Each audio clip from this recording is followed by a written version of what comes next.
50 ताज़ा और बड़ी खबरें बताएंगे दोस्तों। आखिरकार कैसे राहुल गांधी ने गोदी मीडिया को जमकर घेरा, कहा फिलहाल उत्तर प्रदेश में मोदी मीडिया और प्रधानमंत्री दोनों मिलकर झूठ फैला रहे हैं। कहीं नाबालिगों की लाशें लटकी हैं तो कहीं क्राइम का अड्डा बन चुका यूपी। आखिरकार क्यों दोस्तों, एक बार फिर से हिमाचल पर फिर से एक बार सुखविंदर सुक्खू ने बीजेपी को जमकर घेरा, कहा कांग्रेस के काले नागों ने दिया है कांग्रेस को धोखा, सरकार 5 साल चलेगी, बीजेपी चाहे कुछ भी कर ले। आखिरकार क्यों दोस्तों, प्रधानमंत्री नरेंद्र मोदी के ऊपर भड़के असदुद्दीन ओवैसी यूसीसी बिल पर उठा दिए कई सवाल। क्यों किसानों ने दोस्तों सरकार को फिर से दिया अल्टीमेट, कहा फिलहाल किसान अपना हक लेकर रहेगा। तमाम मुद्दों पर होगी बात दोस्तों, लेकिन उससे पहले अगर आपने अब तक हमारे चैनल को सब्सक्राइब नहीं किया है जल्दी से कर लीजिए, पास में एक घंटी आएगी इसको भी दबाइए ताकि हर वीडियो की अपडेट जो है दोस्तों वो आप तक पहुंच पाए। दरअसल दोस्तों आपको बताते चले, भारतीय जनता पार्टी को लगा बड़ा झटका, बीजेपी बुरी तरीके से घिरी। आपको बताते चले दोस्तों, दरअसल लगातार जो है यहाँ पर हिमाचल में सरकार गिराने की कोशिश हो रही है और दोस्तों सरकार गिराने में कोई माने या ना माने दोस्तों, विक्रमादित्य का एक बड़ा हाथ है।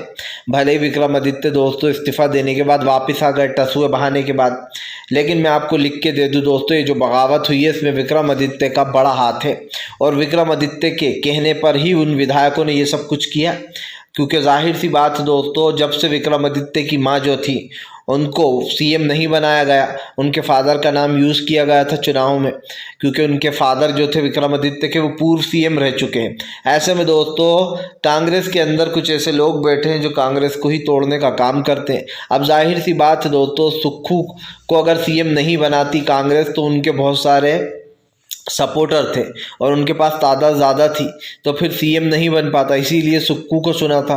और उनकी मां प्रतिभा सिंह जो है दोस्तों, उनको एक बड़ी जिम्मेदारी दी, डिप्टी सीएम का पद दिया, इनके बेटे को जो है यहाँ पर मंत्री पद दिया, उसके बावजूद भी बेईमानी पर उतरे हुए दोनों। आपको बता दें चले दोस्तों, भारतीय जनता पार्टी के ऊपर जमकर भड़कते हुए नजर आए जो है यहाँ पर दोस्तों राहुल गांधी बोले बीजेपी और मोदी मीडिया दोनों मिलकर झूठ फैला रहे हैं कि उत्तर प्रदेश में सब कुछ ठीक है। दरअसल दोस्तों सब लोग जानते हैं कि उत्तर प्रदेश की कानून व्यवस्था किसी मजाक से ज़्यादा नहीं है, क्योंकि जो योगी सरकार ज़ीरो टॉलरेंस की बात करती है वहाँ पर ज़ीरो टॉलरेंस जैसा कुछ भी नहीं है। आपको बता दें, राहुल गांधी ने एक ट्वीट करते हुए बीजेपी को जमकर घेरा। राहुल गांधी ने कहा कि मोदी और मोदी मीडिया दोनों मिलकर झूठ फैला रहे हैं कि उत्तर प्रदेश में सब कुछ सही है।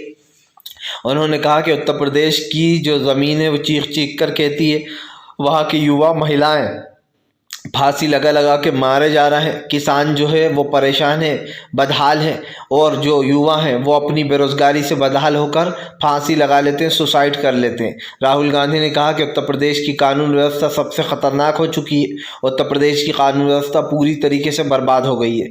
यही नहीं दोस्तों, राहुल गांधी ने जमकर बीजेपी को लपेटा। उन्होंने कहा कि उत्तर प्रदेश में जिस तरीके की चीज़ें हो रही हैं वो बड़ी ही दुखदायक है और इसी को लेकर दोस्तों कहीं ना कहीं जो है यहाँ पर ये सारी चीज़ें बोली गई हैं। लेकिन एक चीज़ तो साफ हो चुकी है कि फिलहाल राहुल गांधी ने बीजेपी को जमकर लपेट लिया और उत्तर प्रदेश की पोल भी खोल दी। आपको बता दें चले दोस्तों, बीजेपी अब तेजस्वी यादव की पार्टी को तोड़ने में लगी। तेजस्वी यादव के एक और विधायक दोस्तों पार्टी छोड़कर चले गए। दरअसल दोस्तों बीजेपी अगर इतनी मजबूत है और वो बार बार दावा करती है कि वो लोकसभा तीसरी बार भी जीत जाएगी, तो दोस्तों बीजेपी इन मंत्रियों को क्यों तोड़ रही है, हर पार्टी में से तोड़ रही है। इससे पहले कांग्रेस के 2 और आपको बताते चले आरजेडी के 3 विधायक तोड़ लिए गए थे विधानसभा में। अब फिर से एक और विधायक जो है जा चुके हैं, धर्मेंद्र। आपको बताते चले तेजस्वी यादव के अब तक 5 विधायक जा चुके हैं। ऐसे में तेजस्वी यादव की पार्टी सबसे मजबूत थी दोस्तों बिहार में, और सबसे मजबूत पार्टी इसलिए थी क्योंकि उनका नंबर सबसे ज़्यादा थे। लेकिन अब तेजस्वी यादव के 5 विधायक कम हो चुके हैं। आपको बताते चलें एक एक कर इन 5 विधायकों को बीजेपी ने खरीदा। सबसे पहले बीजेपी जिस दिन खास करके विश्वास मत साबित करना था बीजेपी को, उस दिन उन्होंने जो है यहाँ पर आरजेडी के 5 विधायक तोड़ लिए। सिंपल सी बात ये है दोस्तों, बीजेपी के पास सारी पावर है, वो केंद्र में, इसलिए वो ये सारी चीज़ें कर पा रही है ईजिली।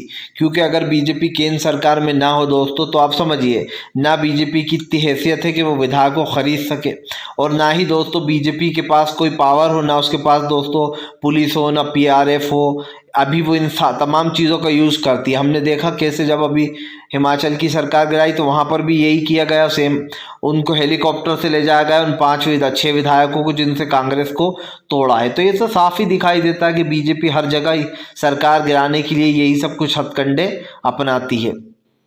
आपको बताते चले दोस्तों, भारतीय जनता पार्टी के ऊपर जमकर भड़कते हुए नजर आए असदुद्दीन ओवैसी बोले बीजेपी हिंदुत्व में लोगों को ढाल रही है क्योंकि वो देश को हिंदू राष्ट्र बनाने की सोच रखती है।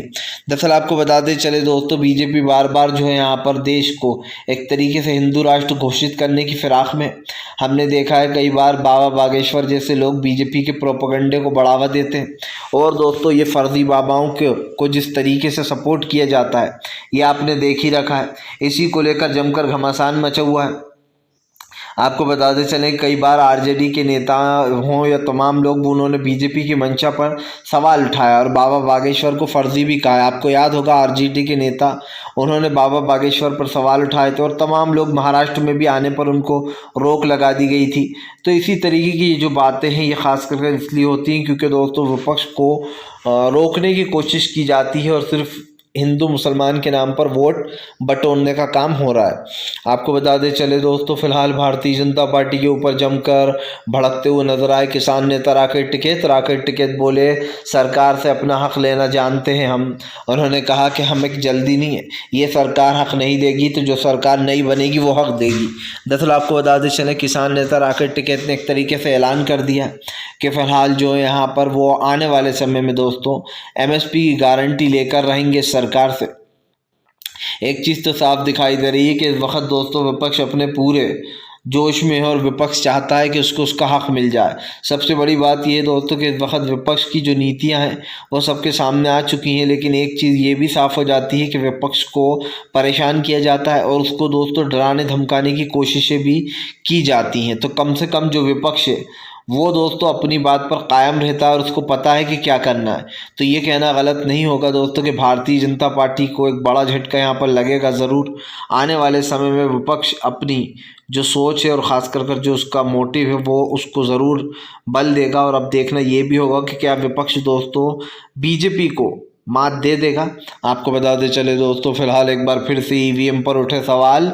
ईवीएम को दोस्तों लगातार हटाने की चल रही है मांग, लेकिन चुनाव आयोग के कान पर जू नहीं रेंग रही। दरअसल दोस्तों ईवीएम को लेकर आए दिन इतने बड़े बड़े जो यहाँ पर प्रोटेस्ट हो रहा है दिल्ली से लेकर तमाम जगहों पर, लेकिन दोस्तों ईवीएम को चुनाव आयोग हटाने की फिराक में नज़र नहीं आ रहा है। सिंपल सी बात यह है विपक्ष लगातार हंगामे कर रहा है ईवीएम को लेकर और ईवीएम दोस्तों हटाई नहीं जा रही है।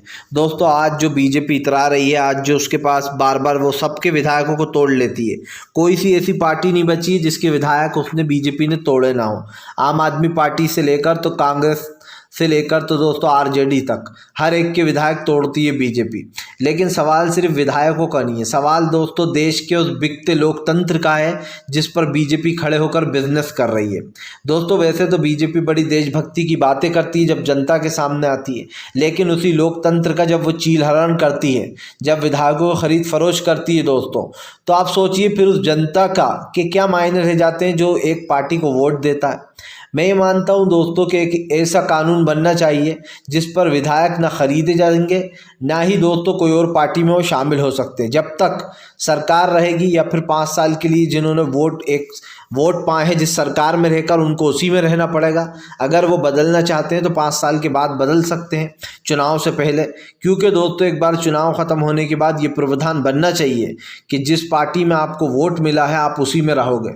और इसके ऊपर एक सख्त कानून बनना चाहिए, क्योंकि अगर जनता वोट दे रही है दोस्तों तो बेवकूफ़ नहीं है कि वो वोट इधर दे रही है और आप पैसों के बल पर उधर ख़रीद के ले जा रहा हो। तो इस चीज़ के ऊपर एक कानून बनने की ज़रूरत है दोस्तों। हालांकि दल बदल कानून कहा जाता है, लेकिन उसमें मुझे कोई पावर दिखाई नहीं देती है, क्योंकि जब ये मामला कोर्ट में जाता है तो कोर्ट उन लोगों को राहत दे डालता है।